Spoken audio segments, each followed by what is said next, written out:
Lying between the orbits of Mars and Jupiter, within the asteroid belt, there floats a big rock, a rock that has possessed several different classifications throughout its astronomical fame. That rock is the asteroid, planet, dwarf planet, Ceres. It was first documented as being discovered in 1801 by the Italian priest and astronomer Giuseppe Piazzi, which is probably one of the most Italian names that could possibly be made up. But it isn't.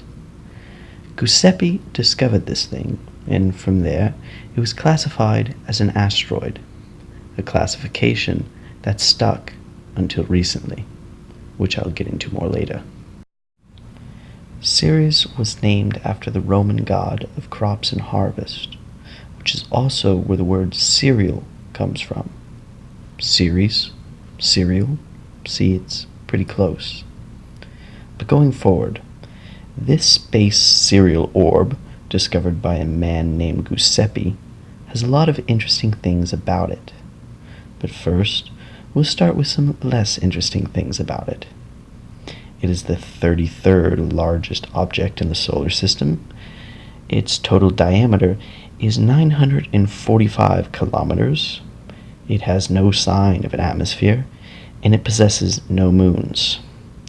Ceres, unsurprisingly, rotates on its axis, much like many other space objects we know of, and because of this, it has a day and night cycle.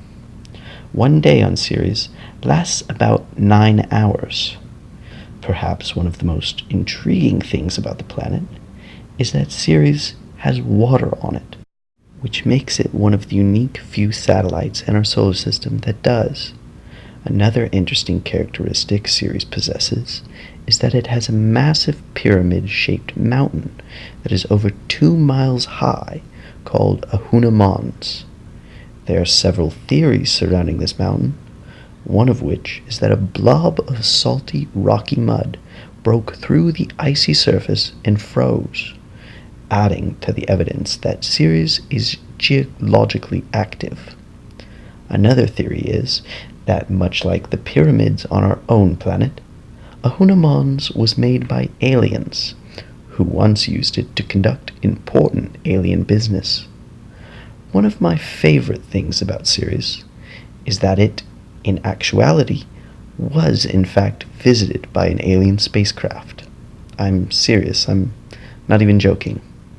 In March of 2015, NASA's Dawn spacecraft began an orbit around the dwarf planet.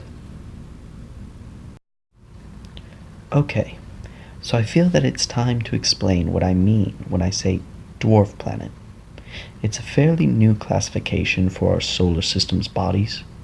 It came into use just around 2005-2006. In short, a dwarf planet is basically an astronomical body that orbits the Sun exclusively, but is smaller or of equal size to Pluto, which also became known as a dwarf planet. So there, this has been the story of Giuseppe's great discovery, the greatest kernel of cereal in the asteroid belt.